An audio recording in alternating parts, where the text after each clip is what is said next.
Sejam bem-vindos ao Five Dynamics Impulse at Home. Esta sessão está a ser transmitida igualmente para o Facebook, mas para poder partilhar as suas opiniões e colocar questões aos oradores, deverá registrar-se no evento em fiverdynamics.com e acompanhá-lo a partir da plataforma Click Meeting. As perguntas mais relevantes serão respondidas pelos oradores após cada intervenção. Para dar início a esta sessão, temos conosco Humberto Cunha, Senior Group Workforce Planning e Controlling da Ferrero, que irá partilhar conosco ideias sobre os desafios que a pandemia está a criar às empresas. Bem-vindo!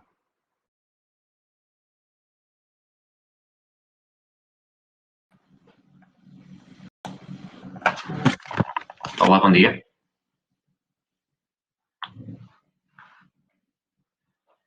Olá, bom dia a todos. Antes de mais, quero agradecer pelo convite para participar nesta sessão que me foi endereçado, e eu vou aproveitar para dar aquilo que é a minha visão sobre o que está a acontecer atualmente, aquilo que eu acho que são os grandes desafios que a gente vai ter para o futuro e também como tentar mitigar alguns problemas que estamos a encontrar neste momento. Vou fazer uma apresentação minha breve. Portanto, eu atualmente estou a trabalhar na área de planeamento de recursos humanos do Grupo Ferreiro, no headquarters da empresa no Luxemburgo.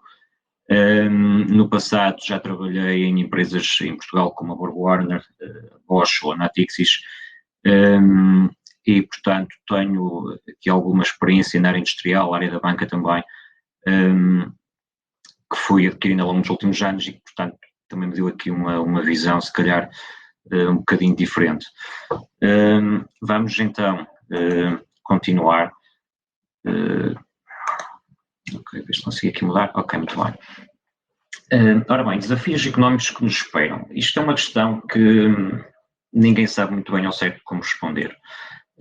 Há uma série de ideias, uma série de perspectivas, pensamentos que estão a ser desenvolvidos, mas aquilo que está a acontecer neste momento é que ninguém tem uma bola de cristal, efetivamente, para conseguir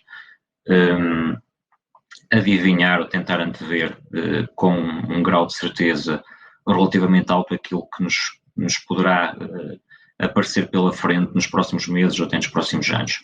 Efetivamente, o contexto é de muita incerteza, muita volatilidade, e todos os dias somos bombardeados com notícias de que está a acontecer alguma coisa diferente, algo que está a ser feita história naquele dia, naquele momento, e portanto aquilo que o cenário que está a deparar é completamente diferente daquilo que vem nos livros de economia ou de ciência económica, e portanto estamos todos a tentar perceber qual a melhor forma de reagir àquilo que está a acontecer neste momento.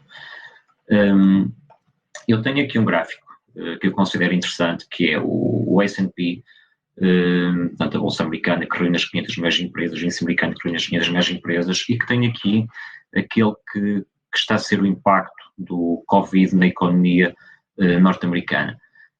Este índice é curioso porque, apesar de estar nos Estados Unidos, obviamente, reúne empresas que operam de forma global, que têm operações espalhadas pelos 5 continentes.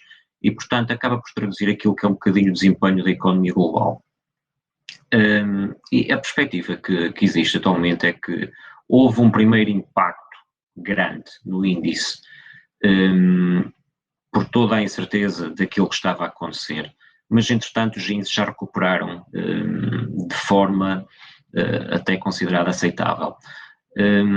Tendo em conta que os investidores e jornalistas tendem a antecipar uns largos meses aquilo que vai acontecer na economia real, eu diria que nós neste momento estamos a entrar num período em que ainda estamos a tentar readaptar-nos àquilo que está a acontecer neste momento.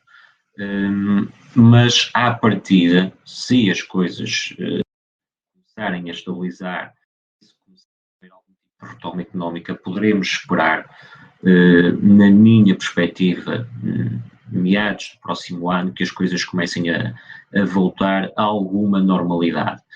Aquilo que será a normalidade no futuro será certamente diferente daquilo que é a realidade que conhecemos atualmente. E por isso há aqui uma série de questões que a gente vai ter que tentar perceber como se adaptar a toda essa nova realidade e como é que poderemos fazer. De seguida, eu pego neste gráfico que estava aqui do S&P 500 e vou buscar o gráfico do DAX, que é, portanto, o índice da Bolsa Alemã, e o nosso PSI 20 ou PSI 18, ou quantas empresas temos hoje em dia cotadas no nosso índice em Portugal.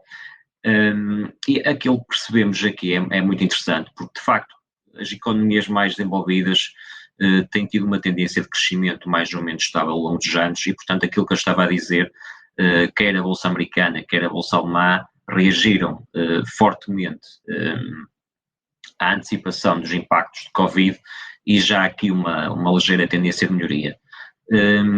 No caso português, nós parece que estamos em cuidados paliativos há vários anos, porque de facto a nossa economia, traduzida na nossa Bolsa de Valores, não está aqui a apresentar nenhuma tendência de crescimento, aliás, antes pelo contrário. E, portanto, nós temos aqui, ok, que o impacto ao Covid na Bolsa também não foi tão forte quanto isso, mas, entretanto, caiu e ficou ali, ou seja, a coisa está mais ou menos estabilizada e, portanto, aquilo que se traduz neste momento, e a perspectiva que eu tenho, é que nós em Portugal estamos, efetivamente, há vários anos numa situação de impasse, em que apesar de haver indicadores positivos, como aumento das exportações, aumento da produtividade, dá a sensação que a nossa economia está de facto estagnada e que também não tem conseguido recuperar tão rapidamente quanto isso. Depois também há aqui uma questão engraçada, que é, na Bolsa Portuguesa nós temos as quatro maiores empresas representam cerca de 50% do índice. Portanto, o volume que elas representam para o índice é cerca de 50%. Se nós formos para a Alemanha também é um peso grande, mas também ok. Estamos a falar de índices com o menor número de empresas. Na Alemanha estamos a falar de cerca de 37% das quatro maiores empresas têm o peso no índice. Se formos para os Estados Unidos é 17%. Portanto, perceber também que a forma como as empresas traduzem a sua importância para a economia também tem, de facto, impactos diferentes em cada um dos países.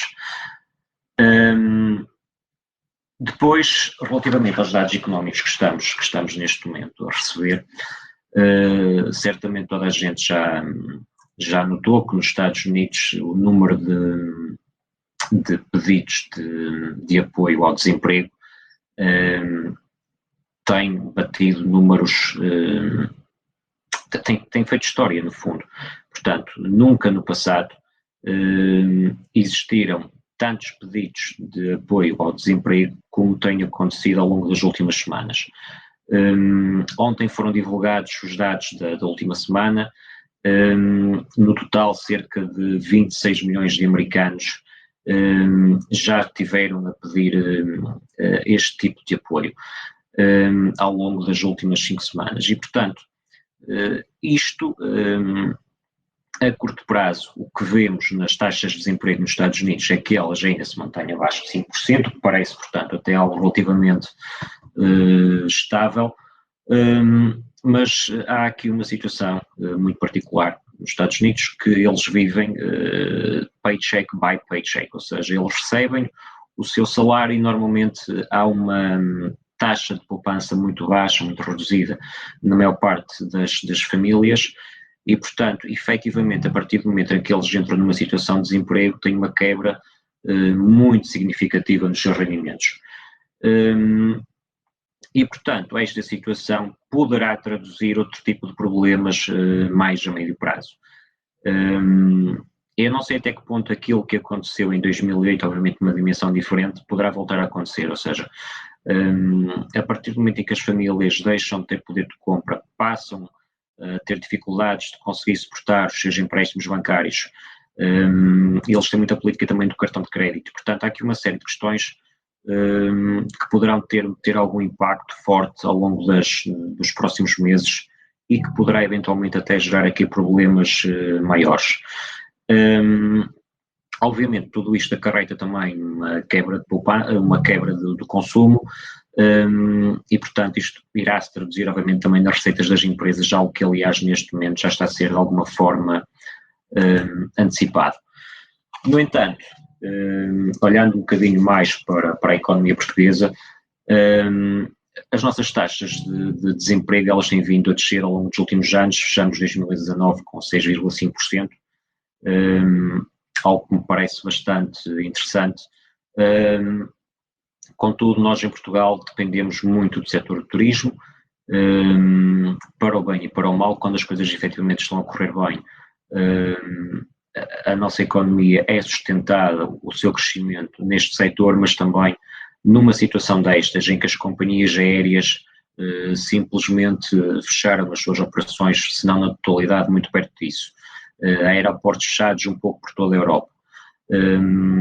E, portanto, mesmo que as coisas retomem a tempo, ou seja, mesmo que sejam levantadas restrições às viagens turísticas dentro da Europa para este verão, mesmo que isso aconteça, eu penso que o sentimento geral é de que, sobretudo para as famílias com crianças, com pessoas mais idosas, o sentimento geral será de evitar viajar, pelo menos para locais públicos. E, portanto, eu penso que nós em Portugal poderemos ter um impacto muito forte no setor do turismo. Isto para dizer o quê?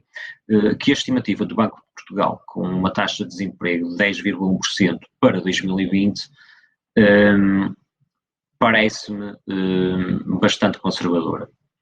Eu penso que poderemos enfrentar uma crise efetivamente mais profunda, com níveis de desemprego mais elevados. Estaremos cá para ver, esperemos que isso não aconteça, mas a minha perspectiva efetivamente é de que isso poderá acontecer. Obviamente depois que todo este tipo de eventos acarretam consequências. Portanto, eu recolhi aqui uma série de artigos de jornais que falam do colapso da atividade económica na Europa. Aliás, esta é uma notícia que saiu ontem.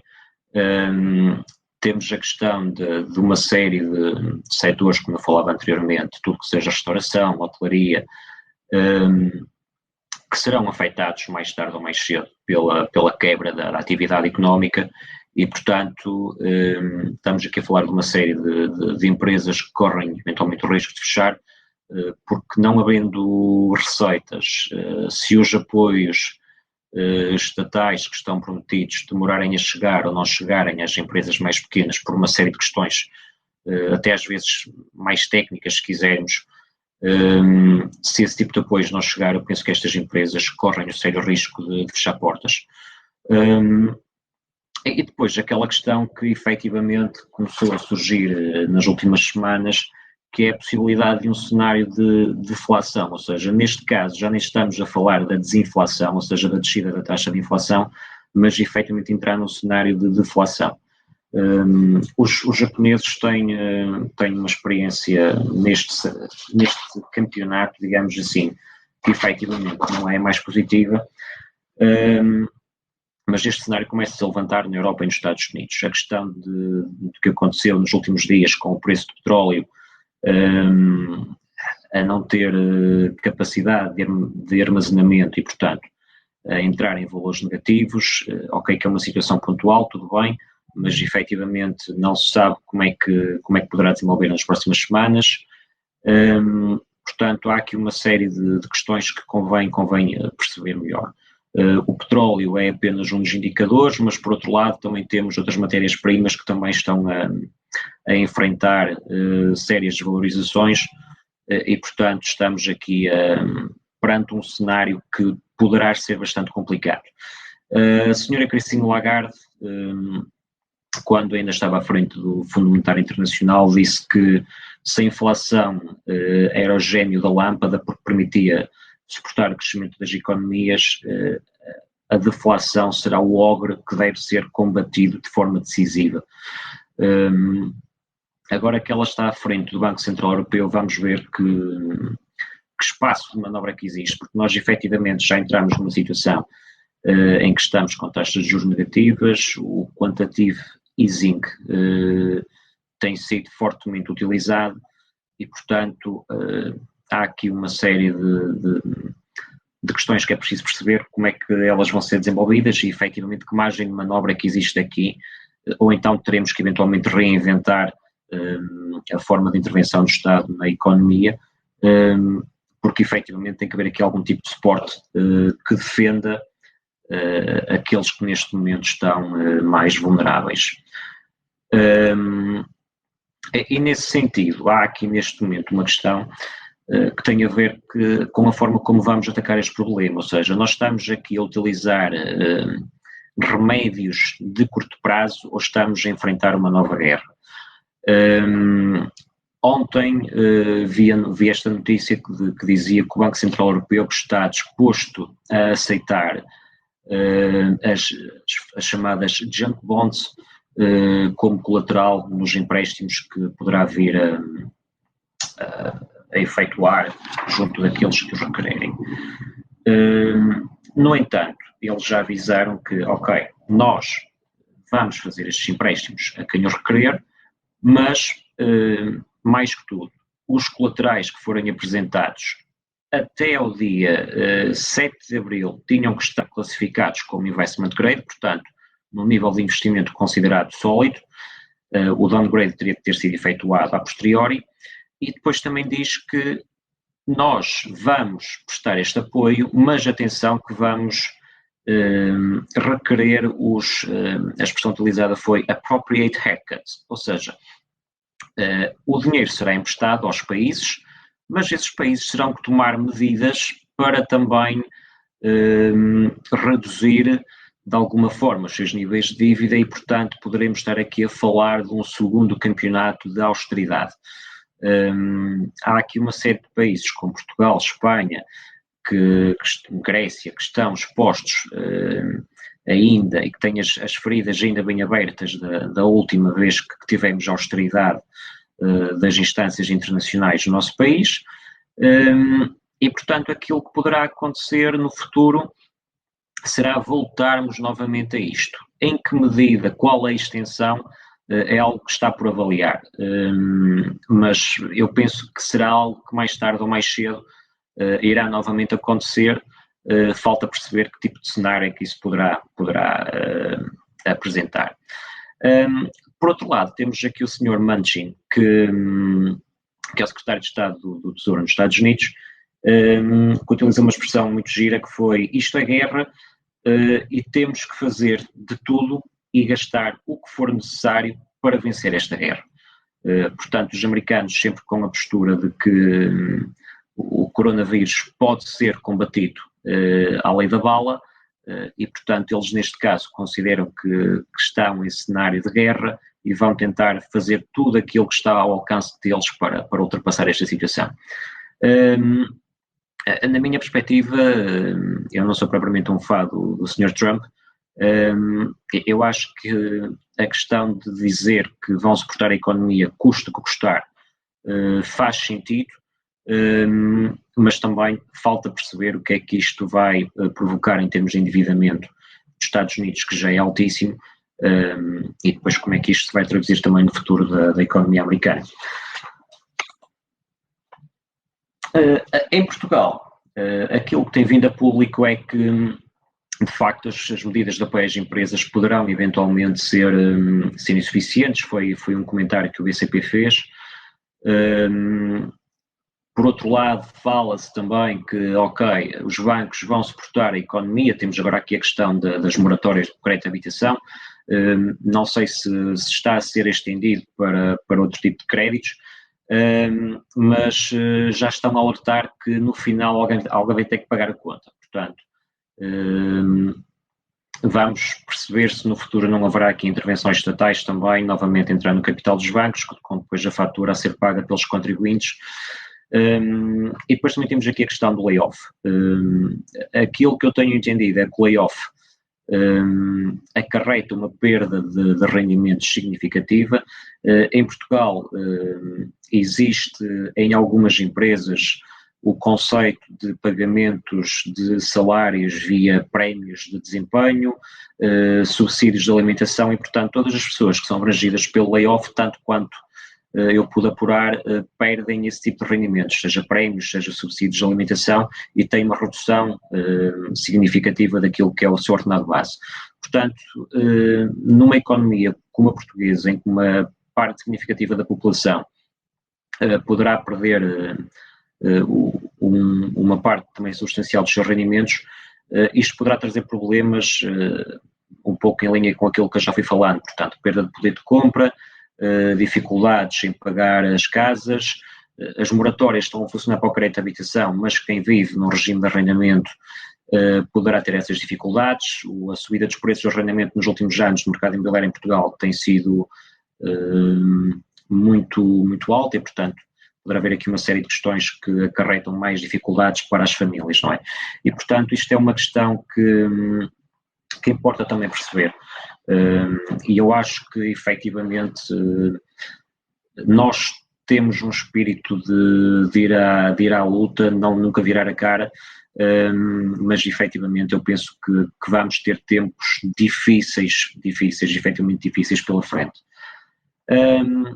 Eu depois vou avançar agora aqui para um capítulo que tem mais a ver com a forma como nós podemos eventualmente combater aquilo que temos vindo a falar. Eu refiro aquilo que disse no início, eu não tenho uma bola de cristal, o que eu fiz foi andar a ler vários documentos para perceber aquilo que está a ser aconselhado para as empresas fazerem, de forma a tentar mitigar os problemas que estão a enfrentar e de alguma forma até ultrapassar ou preparar-se para aquilo que poderá ser o futuro pós-Covid. Eu vou entrar agora aqui um bocadinho mais nos detalhes de cada um destes pontos, só para dar aqui esta informação. Um dos desafios, ou no caso não é um dos desafios, uma das recomendações que é dada para as empresas é ter informação sempre atualizada sobre o seu negócio.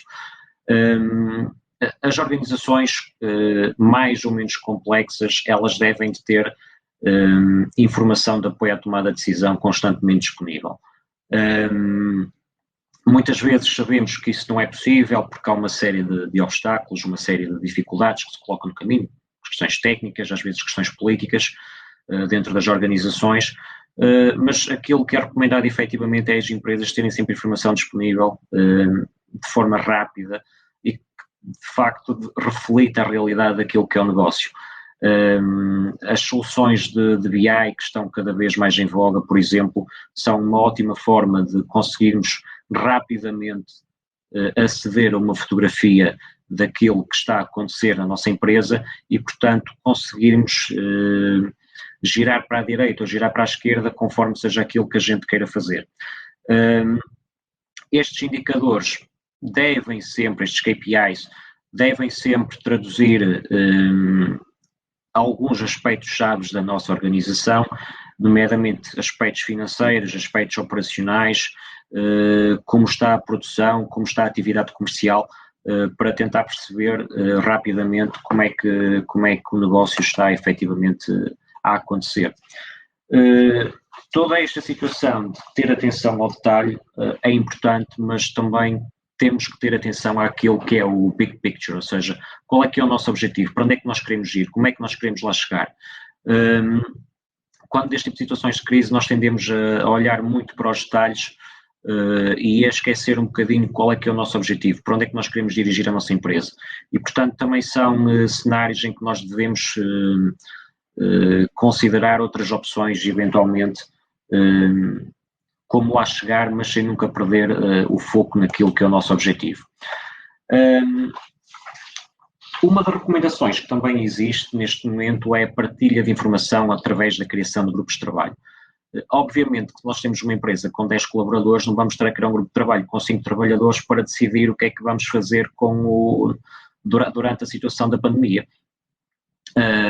Mas numa empresa com alguma dimensão já, faz sentido criar grupos de trabalho, 3, 4, 5 pessoas, grupos de trabalho multidisciplinares, que englobem pessoas de vários departamentos, diferentes níveis hierárquicos, em que cada um possa transportar para estes grupos de trabalho a sua visão e em que a empresa possa, de facto, tomar uma decisão, agir rapidamente e comunicar eficazmente essa decisão. Nós não podemos ter empresas, ou não devemos ter empresas, em que se anda a discutir nos corredores se a empresa vai entrar em layoff, se não vai entrar em layoff, quando a própria administração nem sequer tomou ainda uma decisão ou poderá apenas estar a ponderar essa decisão.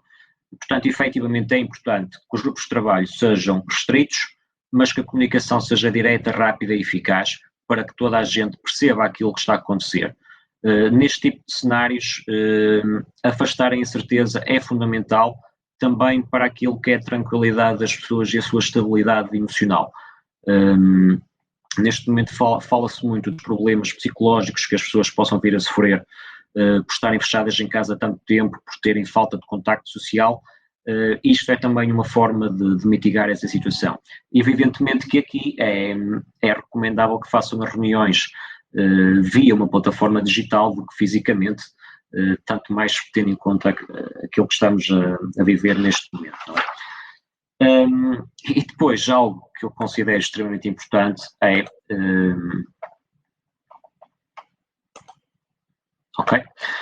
algo que eu considero extremamente importante é, de facto, evitar o pânico.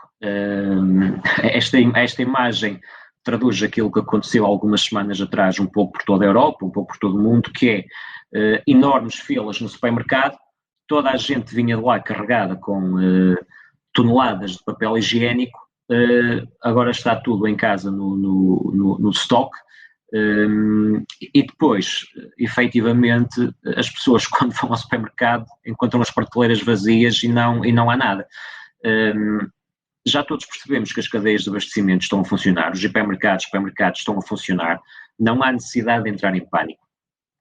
Mas não há necessidade de entrar em pânico, quer na nossa vida pessoal, quer na nossa vida profissional e, portanto, nos nossos negócios.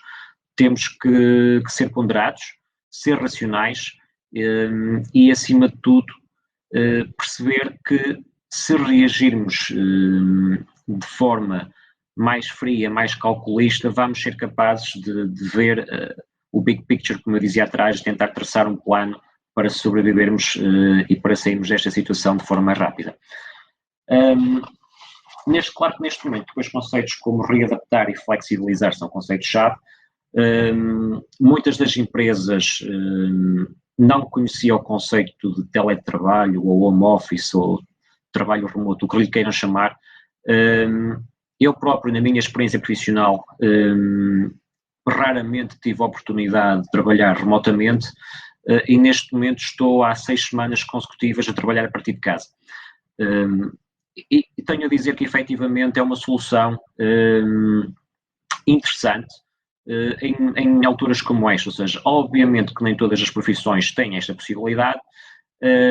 Quem tem esta possibilidade e também como forma de prevenir o contágio da doença deve o fazer.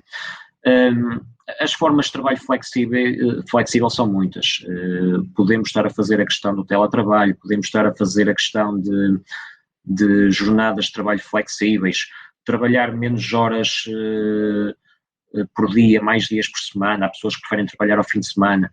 Podemos fazer ao contrário, podemos fazer dias de trabalho com mais horas e eventualmente ter mais um dia de descanso. Ou seja, isto é uma questão em que cada um tem que ser criativo na medida que deve perceber quais são efetivamente as necessidades dos seus colaboradores, quais é que são as necessidades de negócio e aquilo que mais se adequa a ambas as partes.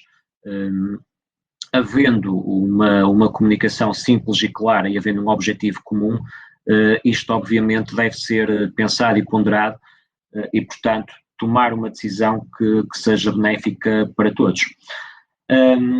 Depois, outra questão que existe nas empresas e não só, é a questão burocrática, ou seja, muitas vezes nós queremos implementar um processo novo, inovador, algo diferente, e encontramos, sobretudo nas organizações mais largas, mais complexas, encontramos uma série de dificuldades, porque tem que ser validado por 10 departamentos diferentes, tem que ir aos recursos humanos, tem que ir ao legal, tem que ir ao risco, tem que ir ao financeiro, e, portanto, algo que deveria ser simples, às vezes consegue se transformar num pesadelo burocrático. Por outro lado, devemos também olhar para os processos que nós temos e tentar simplificá-los o máximo possível. Eu sou completamente um fã de estruturas Lean, e nos dias que correm há uma série de metodologias, o Agile, o Scrum, que nos ajudam de facto a termos processos mais limpos, mais eficazes e que acabam por ser um ganho brutal para as empresas e, portanto, é algo que eu também recomendo claramente que se faça. Depois, obviamente, questões como ter organizações mais horizontais ter atenção ao span of control, são tudo temas que faz sentido ponderar, porque em organizações mais horizontais, na minha opinião, a comunicação flui de forma mais rápida e eficaz e, portanto, é benéfico para todos. Uma outra questão que eu também quero aqui falar é a resiliência e a inovação. São temas importantes em alturas como esta. A nossa capacidade de resiliência, obviamente, que está a ser colocada à prova. Há aqui esta imagem que diz que a resiliência que é avançar apesar da adversidade. E, portanto, nós nestas alturas temos efetivamente de combater a procrastinação, ser resiliente, ser proativo, olhar para os negócios de forma a perceber como é que conseguimos contornar os problemas, como é que nos conseguimos orientar, apesar de todo o cenário negativo à nossa volta, e, portanto, isto é algo fundamental que devemos ter também em atenção. Depois há aqui uns senhores que toda a gente deve conhecer, que é o MIT. O MIT definiu aqui um framework que eu considero bastante interessante, que tem a ver com estratégias diferentes para aquilo faça aquilo que tem sido feito até agora. Uma delas passa por vender os mesmos produtos através de um canal diferente, outra é utilizando a mesma infraestrutura, mas eventualmente produtos diferentes, ou então os mesmos produtos numa infraestrutura diferente. Isto é um documento que eles têm, que é depois traduzido neste framework que aqui está, mas que basicamente diz: se a nossa empresa tem a capacidade de colocar produtos online e ainda não faz, deve o fazer. Obviamente que nem todas as empresas têm a possibilidade de colocar os produtos online e, portanto, como estratégia de mitigação, podem eventualmente fazer aquilo que as companhias aéreas neste momento estão a fazer, algumas delas. Vou só citar um exemplo, a EasyJet, por exemplo, que veio dizer que tem capacidade financeira para aguentar a operação parada durante 9 meses, não deixa, no entanto, de ser proativa e está a fazer campanhas de venda para o outono, está a fazer campanhas de venda para o inverno e já está a fazer campanhas de venda de bilhetes para o próximo ano. Ora bem, eles com esta situação, neste momento, estão a conseguir antecipar receitas. Haverá certamente pessoas que daqui até lá cancelarão os seus voos, os lugares serão novamente colocados à venda, e, portanto, há aqui uma forma de antecipar algumas das receitas. Claro que isto é empurrar um bocadinho o problema com a barriga para a frente, como se costuma dizer, mas pelo menos há aqui uma estratégia de combate à quebra de receitas neste momento. Depois, por fim, no último capítulo desta apresentação, tem a ver também com as recomendações efetuadas pela PricewaterhouseCoopers, que eles referem aqui 6 pontos de atenção. Um deles é a gestão da crise, a capacidade de resposta, a força de trabalho, as operações e a cadeia de abastecimento, finanças e liquidez, impostos, comércio e regulação e depois também a estratégia e a própria marca, aquilo que deve ser feito. Relativamente aqui à gestão da crise, eles dizem que algo que deve ser feito é desenvolver planos para a gestão de incidentes e gestão de cenários deste tipo. Obviamente que muitas empresas que têm departamento de gestão de risco têm situações deste tipo previstas e sabem como atuar. É a mesma coisa que, por exemplo, estamos a falar de um vírus que se transmitiu globalmente, mas poderia ter sido um terremoto que destruía completamente o local. A nossa empresa tem as suas instalações e há, por exemplo, um local de reserva para onde, pelo menos, os serviços centrais se podem deslocalizar temporariamente para colocar o negócio novamente a funcionar no curto espaço de tempo. Todo este tipo de questões devem ser pensadas e, portanto, são soluções que fazem sentido perceber neste momento se a nossa empresa se já tem, se não tem e como é que pode fazer para desenvolver este tipo de soluções. Por outro lado, naquilo que é a nossa força de trabalho também, e eu aqui falo pessoalmente porque é algo que me toca no meu trabalho, na minha função profissional atualmente no dia-a-dia, é perceber aquilo que deve ser feito para mitigar os problemas. Obviamente que redução das viagens de negócios, por exemplo, deve ser imediatamente colocada em prática, mas também, por outro lado, conseguir perceber qual a estratégia de trabalho remoto mais eficaz, aquilo que podemos fazer, como podemos fazer, ter atenção à infraestrutura tecnológica, se ela está de facto preparada para suportar os nossos colaboradores que estão em trabalho remoto e, portanto, devemos também pensar aqui uma série de soluções que possam ajudar a empresa a desenvolver a sua atividade. Em termos daquilo que são as operações e a cadeia de abastecimento, enfim, eventualmente pensar em cenários alternativos às nossas cadeias de abastecimento, aquilo que eu falava há pouco, por exemplo, a questão de colocar os negócios online, falámos de um restaurante, por exemplo, um caso muito concreto, um restaurante em Portugal que estava no centro da cidade e que tinha o seu serviço de refeições, pequeno almoço e jantar, por exemplo, pode neste momento, efetivamente, mesmo que nunca o tivesse feito, partir rapidamente para uma solução de entregas ao domicílio. E, portanto, temos que ser capazes de pensar rapidamente numa estratégia alternativa que, de facto, nos permita readaptar rapidamente e continuar a nossa atividade.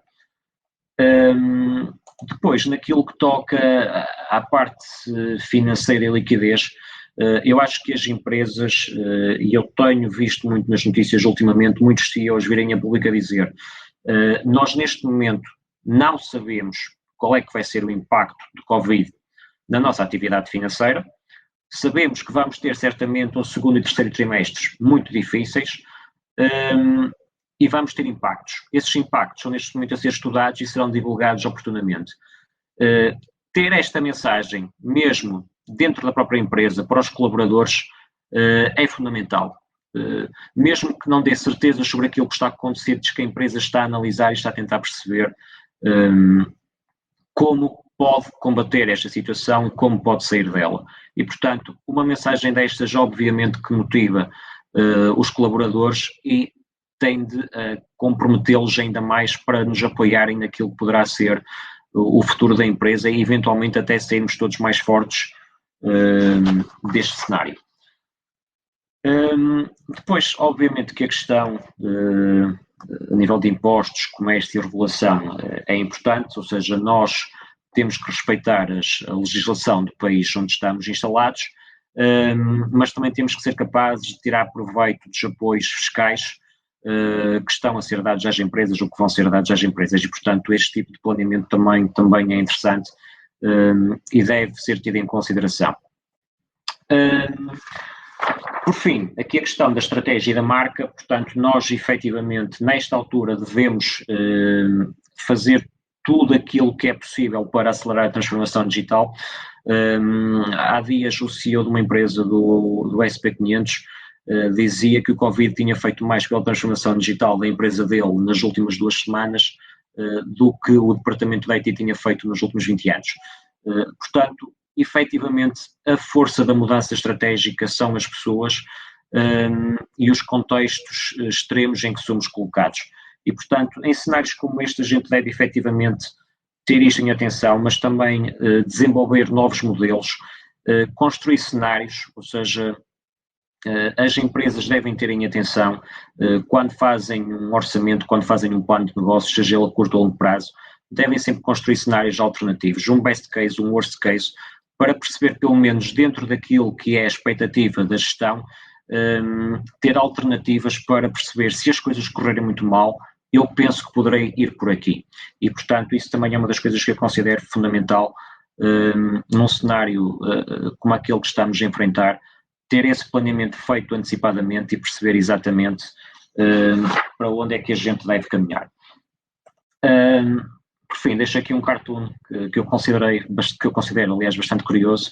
A irracionalidade daquilo que tem sido alguns dos governantes, nomeadamente aqui do Sr. Trump, em transmitir de forma clara as mensagens à população em geral e à economia, levou a que as coisas de facto fossem tomadas de forma muito leviana. Inicialmente diziam que isto era apenas uma gripezinha, nem sequer havia infectados nos Estados Unidos, agora soube-se que os primeiros infectados lá aconteceram de facto muito antes do que aquilo que tinha sido inicialmente divulgado e, portanto, de forma resumida, neste tipo de contexto que a gente está a viver, nós devemos efetivamente ser capazes de ser frios, racionais, nunca perder aquilo que é o nosso objetivo de longo prazo de vista e, portanto, tentar fazer aquilo que está ao nosso alcance para tentar ajudar a recuperar rapidamente aquilo que estamos a passar, e deixo uma mensagem de esperança que é, efetivamente, se todos fizermos a nossa parte, por um lado vamos evitar que o contágio que seja feito a uma velocidade mais alta, e por outro lado também estaremos a fazer a nossa parte para contribuir para que as economias de facto possam rapidamente voltar à sua normalidade. Despeço-me por aqui da apresentação, estou ao vosso dispor para questões que queiram colocar.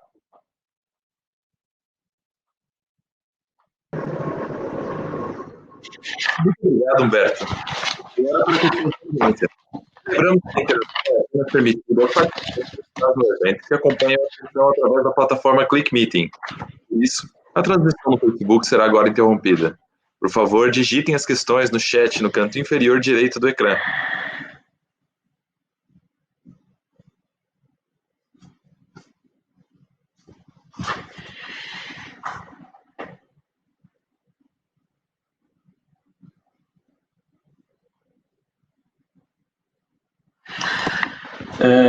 Ora bem, esta questão da burocracia efetivamente é algo que acontece em muitas das nossas empresas. Nós temos que tentar, aquilo que eu referi a dada altura na apresentação, é ter organizações de facto mais horizontais, tentar implementar metodologias que sejam mais eficazes. Nós não podemos, muitas vezes, ter um processo que, para ser definido, demora 1 ano, 2 anos a ser implementado, porque tem que ser validado por diferentes departamentos, porque efetivamente há uma série de legislação que é preciso cumprir, ou seja, obviamente que essas questões são importantes, eu não estou a dizer que não, mas temos que ter organizações mais ágeis e que sejam de facto capazes de dar esse salto, ou seja, a transformação digital, a eliminação da burocracia é algo que deve partir de todos dentro de uma organização, mas principalmente do topo. Ou seja, e se o topo achar que vocês, dentro das vossas organizações, estão a fazer tudo bem e que as coisas estão a funcionar normalmente, essa decisão não vai ser tomada ou não vai ser impulsionada. Portanto, façam chegar a informação, muitas vezes dentro das organizações, a quem tem poder de decisão, e não tenham medo de fazer chegar essa informação. Porque se eles não souberem, se eles acharem que as coisas estão a correr dentro do normal, isto acontece mais em organizações com um grande número de colaboradores, se vocês não fizerem essa comunicação também bottom-up, efetivamente as coisas nunca vão mudar. Portanto, parte um bocadinho de todos nós levantar os problemas que existem dentro das organizações e tentar fazer essa transformação digital. A presença do Mário Centeno onde? Em Portugal ou na Comissão Europeia? O Mário Centeno é uma pessoa que eu respeito muito e, portanto, eu acho que ele tem feito um trabalho fenomenal, quer em Portugal, quer na Comissão Europeia. Agora, cabe ao senhor decidir onde ele quer estar e onde acha que, efetivamente, o seu contributo é mais eficaz. Eu, enquanto português, obviamente que tenho orgulho de vir na Comissão Europeia, mas eu acho que ele, mais tarde ou mais cedo, tomará a decisão de ficar na Comissão Europeia e abandonar Portugal. Portugal, a dada altura, poderá ser demasiado pequeno para ele. Depende das ambições que o senhor tenha.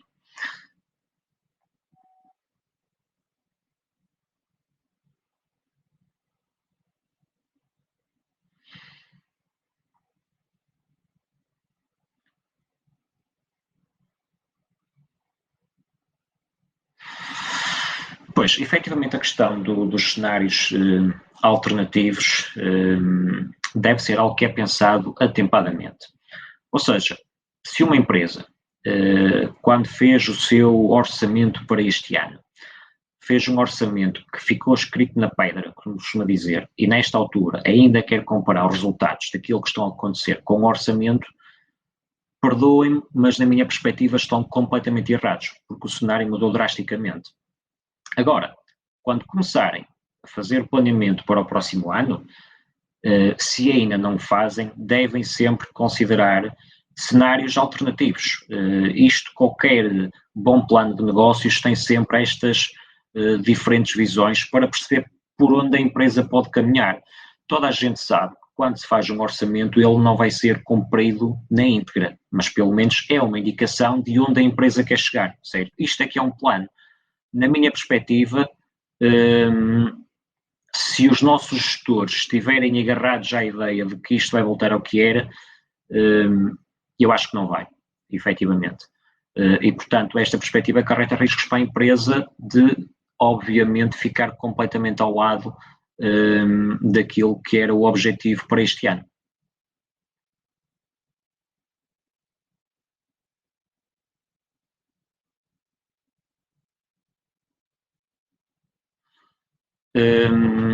Se pelo plano alinhado ontem estamos a falar da questão do apoio do Banco Central Europeu às obrigações junk, eu acho que para a economia portuguesa poderá ser interessante, pelo menos, garantir uma fonte de financiamento estável.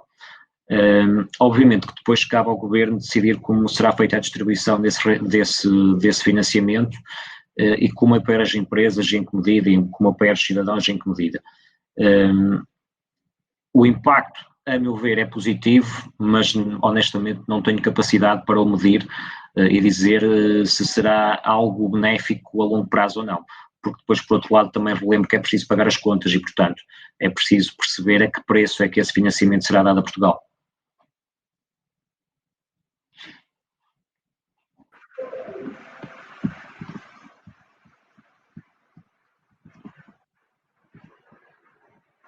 Muito obrigado, Humberto. Infelizmente, não temos tempo para mais questões, mas a discussão não termina aqui. Aceda ao nosso fórum em fibrenamics.com e participe do debate. Obrigado pela sua presença e até breve. Obrigado a todos vocês por terem assistido. Muito obrigado, muito bom dia. Qualquer questão disponha, estou a dispor. Muito obrigado.